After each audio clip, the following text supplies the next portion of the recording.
One of the questions that I often ask is, and I ask it of myself, is what am I doing? Why am I doing it? And is what I'm doing at the best interest of my client? And that takes a lot of self-challenge to be watching me rather than my colleagues and to see are they ethical, which is a lot easier to do, and yet then to kind of pay attention to ourselves. I think the key, though, is are we meeting our needs at the client's expense? That's where I see an ethical issue.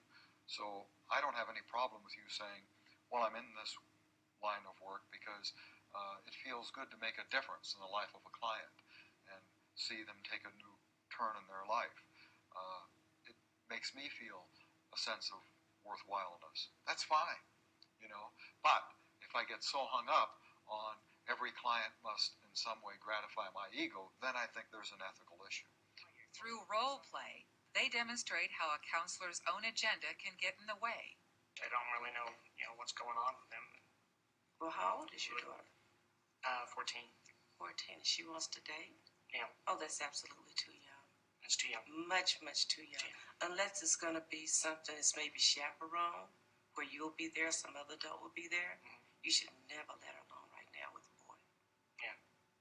Well, see, I guess that's kind of what I thought, but then my wife was saying that she thought it was okay, so I wasn't really sure. You have to keep that stronghold. It's up to you to keep the family together and keep things in order. And you have responsibilities, and you need to get your wife to back you up in whatever you decide to do.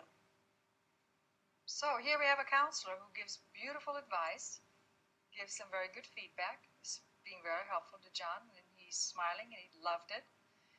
What occurred to you?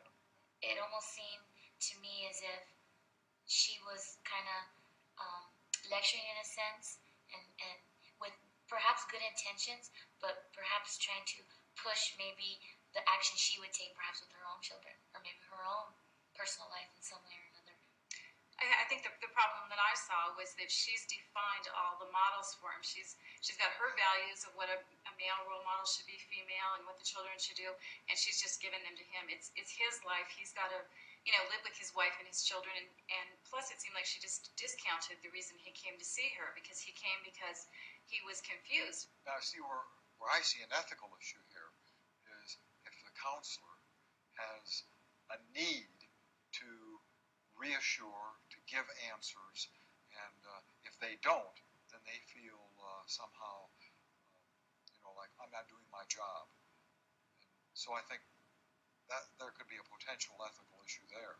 For counselors, looking at their own issues can be a challenging and lifelong process. And I think that's a very tough issue for counseling students, that when we're saying, you really need to look at those issues in your life, so many of you will hear it as saying, I should not be in this profession. There's no way that no matter how many years you're in this profession, that some of these issues may not be stirred. They may not be triggered as you listen to people who are in pain. It will trigger your own pain. But it's more letting you know of the importance of dealing with that pain so it doesn't interfere. And it's not, I think if we wait until we have no problems, there'll be no counselors.